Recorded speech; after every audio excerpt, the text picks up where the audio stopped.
राधे राधे, जय श्री कृष्णा। प्रदोष व्रत की हार्दिक शुभकामना। माता रानी की कृपा आप सबके ऊपर बनी रहे। बोले भोलेनाथ, माँ पार्वती की जय।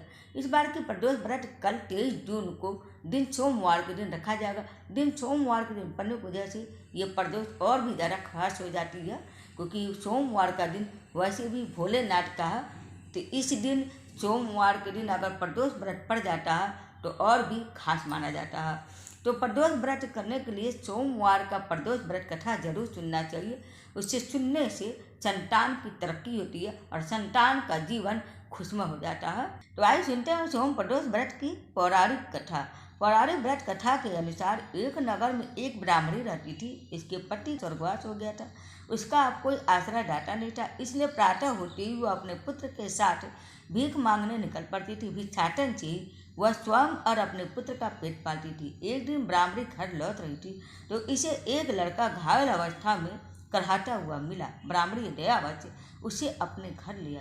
वह लड़का विदर्भ का राजकुमार था। शत्रु सैनिकों ने इसके राज्य पर आक्रमण करके इसके पिता को बंदी बना लिया था और उसके राज्य पर नियंत्रण कर लिया था, इसलिए वह मारा मारा फिर रहा था। राजकुमार ब्राह्मण पुत्र के साथ ब्राह्मणी के घर पर ही रहने लगा और वह उसका पालन पोषण करने लगी।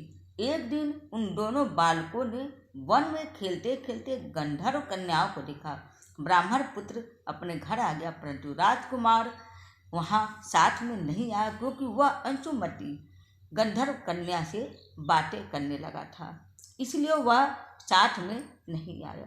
अगले दिन ही अंशुमती अपने माता पिता को राजकुमार से मिलाने लाई। उन्हें भी राजकुमार भाग गया। कुछ दिनों के बाद अंशुमती के माता पिता को शंकर भगवान ने स्वप्न में आदेश दिया कि राजकुमार और अंशुमती का विवाह करा दिया जाए।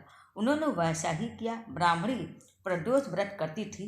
साधु महात्मा के कहने के अनुसार उसके व्रत के प्रभाव से और गंधर्व राज की सेना की सहायता से राजकुमार ने विदर्भ राज्य से अपने शत्रुओं को खदेड़ दिया और अपने पिता के राज को पुनः प्राप्त कर आनंद पूर्वक से रहने लगा। राजकुमार ने ब्राह्मण पुत्र को अपना प्रधानमंत्री बनाया और ब्राह्मणी को अपने माता की तरह अपने घर में इज्जत सम्मान के साथ रखा।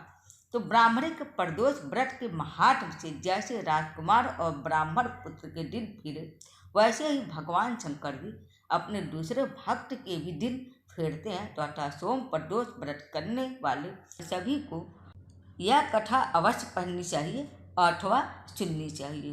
तो उम्मीद करती हूँ आप सबको मेरा वीडियो पसंद आएगा। हरे कृष्ण, हरे महादेव।